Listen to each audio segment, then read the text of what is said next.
Olá pessoal, tudo bom? Hoje a gente vai falar sobre essa obra aqui, ó, Fahrenheit 451, do Ray Bradbury. Tá? Então, essa obra, tá, é considerada uma obra clássica da literatura e é considerado também uma distopia. O que significa uma distopia? Utopia significa algo perfeito, um mundo perfeito, um mundo imaginário perfeito, uma coisa belíssima, maravilhosa, algo que todo mundo se dá bem junto, todo mundo se ama, todo mundo vive bem em comunidade, não há briga, não há guerra, não há fome, não há nada de ruim. Já a distopia é o oposto disso. Distopia é, no caso da literatura, um mundo muitas vezes organizado, em que não há tantos conflitos quanto a gente imaginaria. Bom, se utopia não há conflito, então distopia devem haver vários conflitos. Errado. Né? Na literatura, nas obras chamadas de obras distópicas da literatura, você tem também um mundo organizado. Você tem também um mundo em que as pessoas se sentem bem umas com as outras. Você tem também um mundo em que não existe um conflito entre as pessoas. Você tem praticamente a mesma coisa que a utopia. Então, qual é a principal característica da distopia? É a subjetividade dos indivíduos.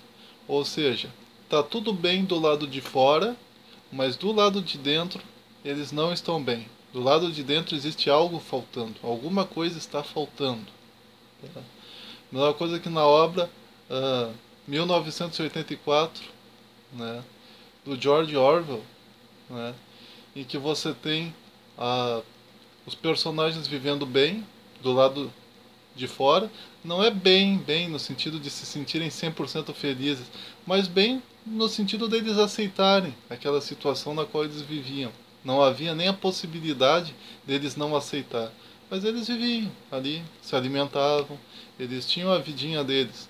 Só que algo estava faltando. Havia uma liberdade de expressão, uma liberdade subjetiva, havia falta de uma liberdade subjetiva, de uma falta de você expor as suas ideias, né? A censura externa e a ditadura externa do Big Brother impedia de alguma maneira isso.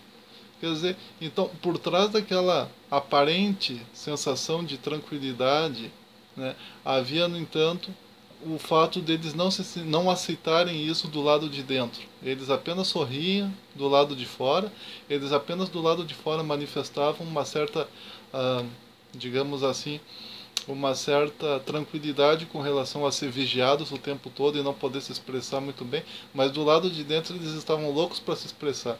No caso do Ray Bradbury, do Fahrenheit 451, né, do Ray Bradbury, tu tem uma distopia também. Ou seja, o personagem principal, chamado de Guy Montag, esse é o nome dele, o Sr. Guy Montag, ele é um bombeiro, um fireman. Na língua inglesa, fireman é a união da palavra fogo, fire, e a palavra man, que significa homem. Fireman significa bombeiro.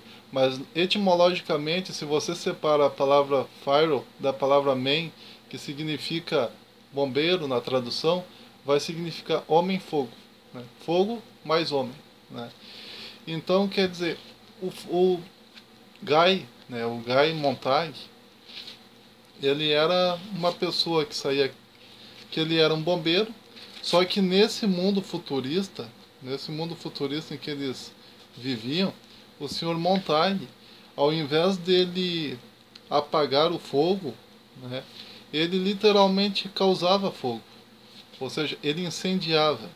Ele incendiava os livros. Né? Nessa sociedade distópica do Fahrenheit 451, esse personagem, né, o Guy Montag, ele trabalhava queimando livros. A ordem do governo era queimar livros, tirar todo o livro de cena. Só que havia manuais nas quais ainda era permitido eles ler. Então eles só podiam ler os manuais, né, daquela profissão na qual eles trabalhassem. Saindo dali, eles tinham que queimar toda a sorte de livro. desde bíblias até livros de literatura, filosofia, sociologia, enfim, tudo. Não podia ter. No fundo, o que o narrador de alguma maneira nos mostra é que nesse mundo futurista era proibido você ler qualquer coisa que te obrigasse a pensar, que te forçasse a pensar, a descobrir o porquê das coisas, né? Você estava autorizado apenas a saber o como das coisas, mas nunca saber o porquê das coisas. Ou seja, você podia ler manuais, por exemplo, o próprio Guy Montag, ele estava autorizado, ele e os demais indivíduos, né, que trabalhavam com ele, eles estavam autorizados a ler, né, manuais. O que é um manual de instrução? Manual de instrução, ele explica o como executar determinada ação, como fazer um determinado dispositivo funcionar, mas ele não te explica por que aquele dispositivo funciona daquela maneira, quais são as peças nele. Então, no fundo, o manual de instruções, ele não te possibilita pensar, refletir, saber o porquê das coisas. Ele apenas te possibilita saber o como as coisas funcionam e aceitar as coisas dessa maneira. Então, nessa sociedade futurista, distópica, é permitido aos indivíduos saber como a sociedade funciona, como funcionam as coisas, mas não saber por que a sociedade está dessa maneira como ela está. De repente, esse Guy Montag, acostumado a queimar livros, incendiar livros, enfim, de repente ele encontra uma menina, uma moça, né? E essa moça, ela vai começar a perguntar por quê, tá? Essa moça, pela primeira vez na vida dele, é a primeira vez que ele ouve alguém perguntar por quê. O nome dessa moça é Clarice McLachlan. Clarice McClellan, tá? E essa Clarice, ela vai começar a perguntar por quê? Tá? Por que que os bombeiros, ao invés de apagar o fogo, eles queimam livros? Por quê? Por quê? Por quê? Nesse mundo, né, distópico do Fahrenheit 451, muitas pessoas se negavam a queimar os livros. Muitas pessoas até criavam bibliotecas dentro de casa, né, escondiam livros, seja dentro de cabines secretas, seja debaixo da terra, enfim, eles de alguma maneira eles tentavam manter os livros, né, tentavam continuar lendo, mesmo que a lei oficial proibisse eles de ler, né. E a condenação para quem lesse livros era não apenas ver os seus livros destruídos, mas também ser preso, ou caso a pessoa se negasse a sair de dentro de casa, os firemen, os bombeiros, eles queimavam a casa, eles queimavam os livros, eles queimavam a pessoa ali dentro junto. Então, de alguma maneira, era uma sentença de morte, né? Ler livros. Então, quer dizer, uma das coisas que eu observei nessa obra, que eu vou falar para vocês daqui a pouco, é que essa obra ela parece fazer uma pequena alusão, né, ao chamado Index Librorum Prohibitorum, né, o índice dos livros proibidos, né, que ao longo de várias épocas a Igreja Católica estabeleceu, né, o chamado Index Librorum Prohibitorum, índice dos livros proibidos. Index significa lista, né? Index Librorum Prohibitorum significa a lista dos livros proibidos pela Igreja Católica. O Index Librorum Prohibitorum ele começou em 1559 e terminou em 1966. Então foi de 1559 a 1966. Então faz muito pouco tempo que as pessoas podem ler livros. Durante um bom tempo, se você fosse católico e você quisesse ler um livro, você teria que chegar ao seu bispo e perguntar ao bispo se aquele livro era permitido. Se aquele livro fosse proibido, você não poderia ler de jeito nenhum. Agora, o máximo que poderia acontecer é na universidade em que você estuda, os seus professores pedirem para você ler aquele livro, e aí você teria que pedir autorização do bispo para ler aquele livro, se aquele livro de fato estava na lista dos livros proibidos, no Index Librorum Prohibitorum da Igreja Católica.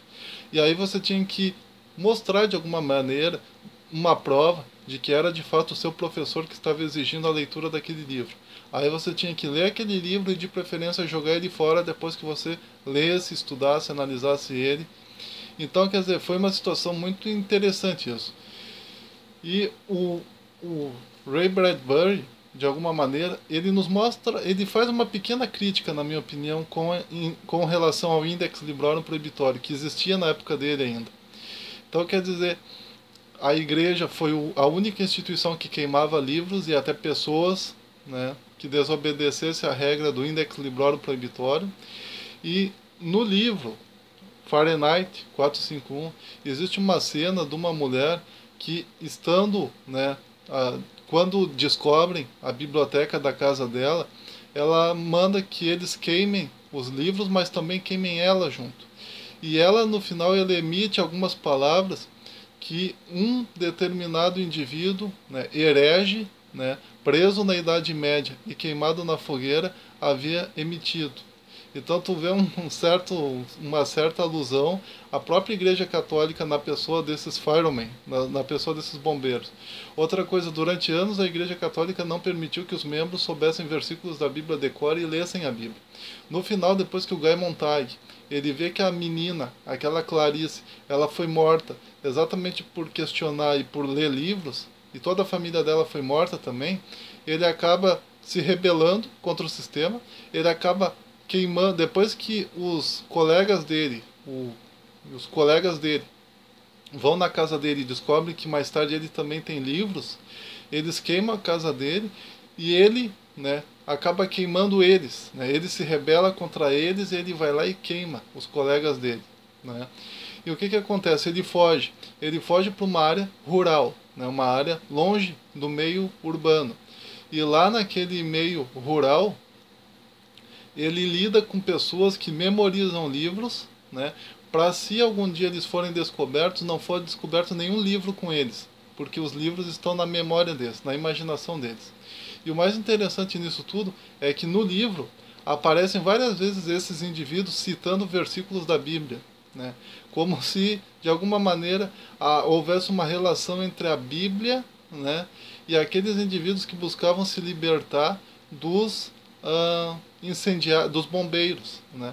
Então parece fazer uma alusão, de alguma maneira, ao protestantismo e à reforma protestante, né? No qual os indivíduos muitas vezes memorizavam versículos da Bíblia e aparece o próprio personagem mais tarde se unindo aos indivíduos ali que moravam nessa zona rural, no meio da floresta, e aparece ele, inclusive, recitando de cabeça Eclesiastes 12 e Apocalipse nos últimos capítulos.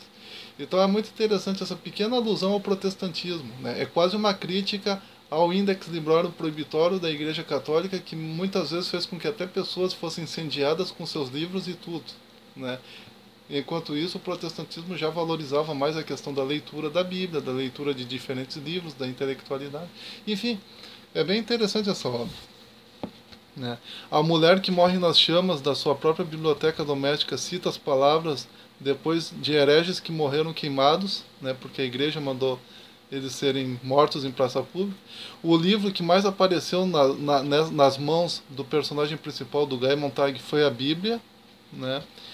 Em determinado momento o Guy se lembra de ter entrado numa igreja e ver apenas estátuas, né? Parece fazer uma ironia à Igreja Católica, né? Já que é na Igreja Católica onde se vê as imagens dos santos, né? Estátuas, enfim. O autor viveu na época em que o Index Librorum Prohibitorio ainda existia, né? E muitos católicos, né?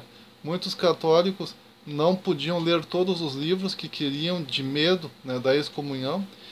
Os nazistas também, de alguma maneira, queimaram livros, né, mas não necessariamente queimaram os donos dos livros, né, isso foi só a igreja que fez. No final, o Guy Montag recita o capítulo 12 de Eclesiastes e um dos capítulos finais do Apocalipse, né, e o livro nos mostra os perigos das minorias censurarem os livros. De tantas minorias cortarem parágrafos e páginas dos livros, chega um momento em que os próprios livros passam a ser queimados. Então, dentro dessa obra, o personagem em determinado momento ele explica que a proibição dos livros ela não aconteceu de uma obra para outra, de uma hora para outra. Ela aconteceu depois que minorias, né, grupos religiosos e grupos sociais, minorias, começaram a cortar parágrafos de livros e em determinado momento esses livros passaram a ser proibidos e depois todos os livros passaram a ser proibidos. Então, leia essa obra, E um forte abraço, pessoal. Muito obrigado.